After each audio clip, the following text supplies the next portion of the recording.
SSD news కి స్వాగతం. చెంగల్ గ్రామంలో 2017 పచ్చల అడకూడికి చెందిన ప్రతిభ అనే మహిళని పెళ్లి చేసుకుని ఆమె ఉండగా ఇద్దరిని పెళ్లాడిన వెంకటేష్ అనే వ్యక్తి ఇంటి ముందు భార్య ప్రతిభ మహిళా సంఘాల సహాయంతో ఇంటి ముందు టెంట్ వేసుకొని తనకు న్యాయం జరిగే వరకు పోరాటం చేస్తాను అని ఆమె అన్నారు. లేదంటే పురుగుల మందు తాగి ఆత్మహత్య చేసుకుంటానని ఆమె తెలిపారు. మహిళా సంఘాల అధ్యక్షురాలు అరుణ జ్యోతి మాట్లాడుతూ భార్య ఉండగా ఇద్దరిని పెళ్లాడిన వెంకటేష్ను వెంటనే అరెస్ట్ చేసి న్యాయం చేయాలని, అంతవరకు ఇక్కడే ధర్నా చేస్తామని ఆమె అన్నారు. ఎస్ఐ మహేష్ కుమార్ వచ్చి ఆమెకు మెప్పించడం జరిగింది.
మీరు న్యాయం చేయండి, మీరు ఎక్కడి వరకైనా వైరల్ చేయండి. దీంట్లో తప్పు లేదు, అమ్మాయి నిజాయితీ ఉంది కాబట్టి నిజాయితీ కొట్లాడుతున్నాము. ఇంట్లో ఎలాంటి గలత్ ఉంటే కూడా మేము కూడా రాము కాబట్టి అన్ని నిజాలు తెలుసుకొని మేము ఇక్కడ వచ్చి కూర్చున్నాము. దీన్ని వెంబటనే తక్షణమే వాళ్ళ అన్నకు ఆయన ఫోన్ చేసి ఆ అమ్మాయికి దారి చూపిస్తున్నాడు. కాంప్రమైజ్ మాట్లాడుకొని మళ్ళీ దుబాయ్ పోయిండు. అంటే అమ్మాయిని ఇంత చీటింగ్ చేసే మగాన్ని ఆమె ఇంకా సఫర్ అవుతుంది. అమ్మాయి సఫర్ అయ్యే ఓపిక లేదు, అమ్మాయి సూసైడ్ చేసుకుంటా అంటే అట్లా కాదమ్మా, మేము మాట్లాడి నీకు న్యాయం చేస్తామని చెప్పేసి మేము ఈ సందర్భంగా ఇక్కడికి రావడం జరిగింది. మన అమ్మాయికి న్యాయం చేసేంత వరకు ఇక్కడనే పోరాటం చేస్తామని కూడా ఈ సందర్భంగా తెలియజేస్తున్నాం. నా పేరు చెవుల ప్రతిభ. 2017లో వెంకటేష్ తోటి పెళ్ళయింది. పెళ్ళైన 3 రోజుల నుంచి నాకు వరకట్నం వేధింపులే ఉన్నవి. మళ్ళీ వేరే అక్రమ సంబంధాలు. అత్తమ్మతో చెప్తే ఇట్లున్నదంటే ఎవరు చెయ్యని తప్పులు చెప్తున్నాడా నా కొడుకు. తమ్ముడికి తెలుసు, వాళ్ళ చెల్లెకు తెలుసు అక్రమ సంబంధాలు, ఈ ఫోటోలు. అయినా కూడా నేను 5 సంవత్సరాలు వాడితో సంసారం చేసిన. కానీ వాడు నేను నగ్నంగా ఉన్న ఫోటోలు తీసి నన్ను బ్లాక్మెయిల్ చేస్తున్నాడు. అక్రమ సంబంధాలు పెట్టుకున్న అమ్మాయిలకు నా ఫోటోలు పంపించిండు. నాకు న్యాయం జరగట్లేదు, ఎక్కడికి వెళ్ళినా నాకు న్యాయం జరగట్లేదు. 2 ఏళ్ళ నుంచి ఏ పోలీస్ స్టేషన్కి పోయినా ఎక్కడికి పోయినా నాకు న్యాయం జరగట్లేదు. నా రెండు ప్రెగ్నెన్సీలు అబార్షన్ అయినాయి. ఇంత దారుణంగా నేను మానసికంగా అన్ని విధాలుగా నేను నష్టపోయినా. నాకు న్యాయం చేయండి, నాకు న్యాయం చేయకపోతే ఇక్కడనే చచ్చిపోతా నేను. 2 ఏళ్ళ నుంచి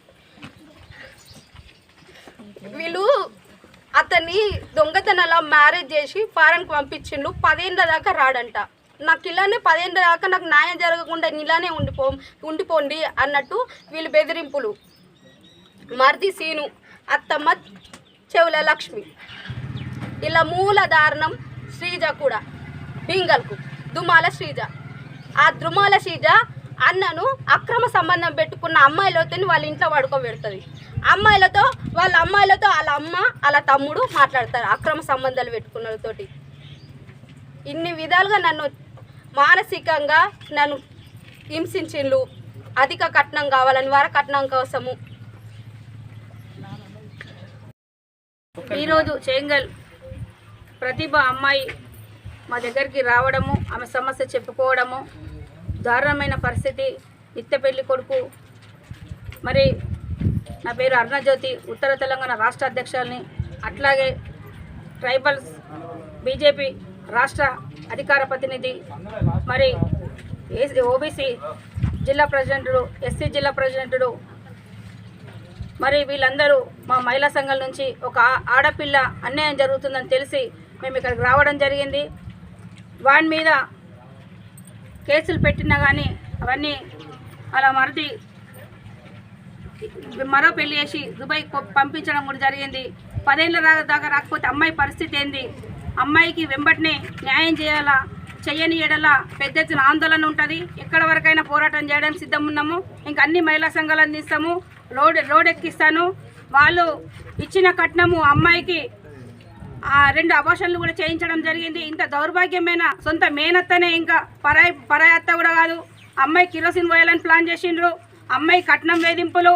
మరి ఇట్లా ఈ రోజుల్లో ఈ జనరేషన్లో కూడా ఇంకా అత్తలు ఇలా ఉంటే ఆడపిల్లలు ఎలా